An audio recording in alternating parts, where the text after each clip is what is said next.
Hello friends, good morning. എല്ലാവർക്കും ഇന്നത്തെ കഥയിലേക്ക് സ്വാഗതം.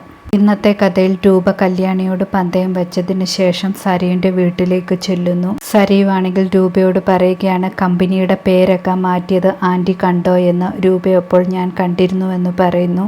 സരയപ്പോൾ പറയുന്നു, ആൻറ്റിക്ക് ഇഷ്ടമല്ലാത്ത ഭർത്താവിൻ്റെ പേരോട് ചേർത്താണ് അവർ പേരിട്ടതെന്ന്. അതിൻ്റെ പേരിൽ കമ്പനിയിൽ പോയി പ്രശ്നമുണ്ടാക്കണമെന്നൊക്കെ പറയുന്നു. ആ സമയത്ത് രൂപ പറയുകയാണ്, ഞാൻ പ്രശ്നമുണ്ടാക്കാൻ പോയാലും കാര്യമൊന്നുമില്ല, അവർ പരാതി കൊടുത്താൽ പ്രശ്നമാകും. അതുമാത്രമല്ല, അത് അവരുടെ കമ്പനിയല്ലേ, അവർക്ക് ഇഷ്ടമുള്ളതുപോലെ ചെയ്യാം. രൂപ പറയാണ്, ഞാൻ നിന്നെ കുറ്റപ്പെടുത്തുകയുള്ളൂ. നീയാണെങ്കിൽ സിവിൽ പഠിച്ചതല്ലേ, സംസാരിക്കുകയും ചെയ്യും. കല്യാണിക്കാണെങ്കിൽ സംസാരശേഷി പോലുമില്ല. എന്നിട്ടും അവൾ ഇവിടെ വരെ എത്തിയെങ്കിൽ അത് അവളുടെ കഴിവാണ്. രൂപ പറയുന്നതൊക്കെ സത്യമാണെന്ന് ശാരിയും പറയുന്നുണ്ട്. അതിനുശേഷം രൂപ മുകളിലത്തെ റൂമിലേക്ക് പോകുന്നു. അവിടെ പോയി ചീപ്പിൽ നിന്നും രാഹുലിൻ്റെ മുടി കളക്ട് ചെയ്യുന്നു. പിന്നീട് കാണിക്കുന്നത് പ്രകാശനെയാണ്. പ്രകാശൻ്റെ അടുത്തേക്ക് അമ്മൂമ്മ വരുന്നു. അമ്മൂമ്മയാണെങ്കിൽ പറയുകയാണ്, എന്നാലും കല്യാണിയുടെ ഒരു വളർച്ചയെ അവൾ ഇതുപോലെ മുന്നോട്ട് പോകുമെന്ന് കരുതിയില്ല. അവളുടെ ജാതകം വല്ലാത്തതാണെന്നൊക്കെ പറയുന്നു. പ്രകാശൻ അപ്പോൾ പറയാണ്, ഞാനും ഇതൊന്നും കരുതിയില്ല. ഇടയ്ക്ക് വെച്ച് അവൾക്കൊരടി കിട്ടുമെന്നാണ് കരുതിയത്. പക്ഷെ അവൾ മുന്നോട്ട് പോയിക്കൊണ്ടിരിക്കുകയാണ്. മുത്തശ്ശിയാണെങ്കിൽ പ്രകാശനെ കഴിക്കാൻ വിളിച്ചു കൊണ്ടുവരുന്നു. ആ സമയത്താണെങ്കിൽ രതീഷ് ആണെങ്കിൽ വിക്രമനോട് പറയുന്നുണ്ട്, ചിക്കൻ കറിയും ചിക്കൻ പൊരിച്ചതുമൊക്കെ ഉണ്ട്, നന്നായിട്ട് കഴിച്ചോളാനെന്ന്. മുത്തശ്ശിയാണെങ്കിൽ കഴിക്കുമ്പോൾ പ്രശ്നമൊന്നും ഉണ്ടാക്കരുതെന്നൊക്കെ അപേക്ഷിക്കുന്നുണ്ട്. കാദംബരി രതീഷിനോട് ചോദിക്കുകയാണ്, എനിക്കും കമ്പനിയിൽ ജോലി കിട്ടുമോ എന്ന്. രതീഷ് അപ്പോൾ പറയണം, ചിലപ്പോൾ നിനക്ക് ജോലി കിട്ടാൻ സാധ്യതയുണ്ട്, വിക്രമിന് പക്ഷേ ജോലിയൊന്നും അവിടെ കൊടുക്കില്ല. പ്രകാശനപ്പോൾ പറയുന്നുണ്ട്, എൻ്റെ മകൻ അവളുടെ കീഴിൽ ജോലിയൊന്നും വേണ്ട എന്ന്.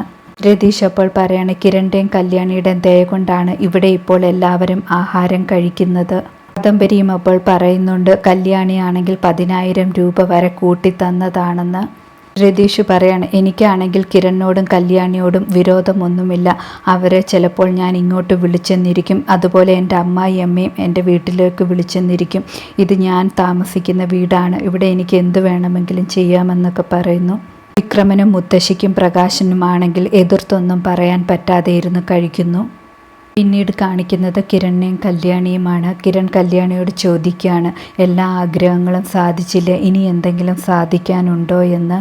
കല്യാണി അപ്പോൾ പറയണം, എല്ലാ ആഗ്രഹങ്ങളും സാധിച്ചു, പക്ഷേ ഇനിയും അച്ഛനെയും അമ്മയും കൂടെ ഒന്നിപ്പിക്കണം, ആ ഒരാഗ്രഹം കൂടി മാത്രമേ ഉള്ളൂവെന്ന്. കിരൺ അപ്പോൾ പറയണം, അത് നടക്കും, അതിൻ്റേതായ കാര്യങ്ങളും നീങ്ങിക്കൊണ്ടിരിക്കുകയല്ലേ എന്ന് പറയുന്നു. കല്യാണി അപ്പോൾ പറയാണ്, അമ്മയുടെ ആങ്ങളയുടെ മുടി ശേഖരിച്ചതിന് ശേഷം അമ്മയ്ക്ക് കാര്യങ്ങളെല്ലാം മനസ്സിലാകും. അതിനുശേഷം അച്ഛനും അമ്മയും ഒന്നിക്കും. അവർ രണ്ടുപേരും ഒന്നിച്ചാൽ കമ്പനി നോക്കി നടത്തട്ടെ. അവർ രണ്ടുപേരും MD-കളായിട്ടും അവർ തന്നെ ഇരിക്കട്ടെ. നമുക്കാണെങ്കിൽ ജോലിക്കാരായാൽ മാത്രം മതിയെന്ന് പറയുന്നു. കിരൺ അപ്പോൾ പറയാണ്, എല്ലാം നിൻ്റെ ഇഷ്ടം പോലെ നടക്കട്ടെ എന്ന്.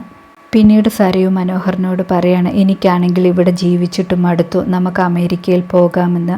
മനോഹർ അപ്പോൾ പറയണം, ഇപ്പോൾ അവിടെ പോകാൻ പറ്റില്ല, ഭയങ്കര തണുപ്പാണെന്ന്. സരയു പറയണം, എൻ്റെ ഏറ്റവും വലിയ ശത്രു കിരണും കല്യാണിയുമാണ്, അവരുടെ ഉയർച്ച എനിക്ക് കാണാൻ പറ്റുന്നില്ല എന്നൊക്കെ പറയുന്നു. ആ സമയത്ത് മനോഹർ പറയണം, മോള് തോറ്റിട്ടൊന്നുമില്ല, കല്യാണിക്ക് സൗണ്ട് കിട്ടിയിട്ടില്ലല്ലോ എന്ന് പറയുന്നു. സരയു അപ്പോൾ പറയണം, ഇടയ്ക്കിടയ്ക്കാണ് അപ്പുറത്തെ വീട്ടിൽ വേറെ സൗണ്ടൊക്കെ കേൾക്കുന്നുണ്ട്, അത് കല്യാണിയാണോ എന്ന് വരെ ഞാൻ സംശയിച്ചിട്ടുണ്ടെന്ന്. മനോഹർ അപ്പോൾ പറയാണ്, അവൾക്ക് സൗണ്ടൊന്നും കിട്ടിക്കാണില്ല, അങ്ങനെ കിട്ടിയിരുന്നെങ്കിൽ മോളുടെ അടുത്തായിരിക്കും ആദ്യം വരിക എന്ന്. സരയു അപ്പോൾ പറയുന്നുണ്ട്, കല്യാണി സംസാരിക്കാത്തത് മാത്രമാണ് ആശ്വാസമെന്ന്. സരയു പോയതിന് ശേഷം മനോഹർ മനസ്സിൽ വിചാരിക്കുന്നതുണ്ട്, എന്തെങ്കിലും സ്വത്തുക്കൾ ഇവിടെ നിന്ന് കിട്ടിയിരുന്നെങ്കിൽ അതുകൊണ്ട് രക്ഷപ്പെടാമായിരുന്നുവെന്ന്. പിന്നീട് ബാലണ്ണനെ പ്രകാശൻ വഴിയിൽ വെച്ച് കാണുന്നു. ജോലിക്കാര്യം സംസാരിക്കുന്നു. ബാലണ്ണൻ പറയുകയാണ്, ആ രാജപ്പനാണെങ്കിൽ ഇടയ്ക്കിടയ്ക്ക് ഷോപ്പിലോട്ട് വരുന്നുണ്ട്.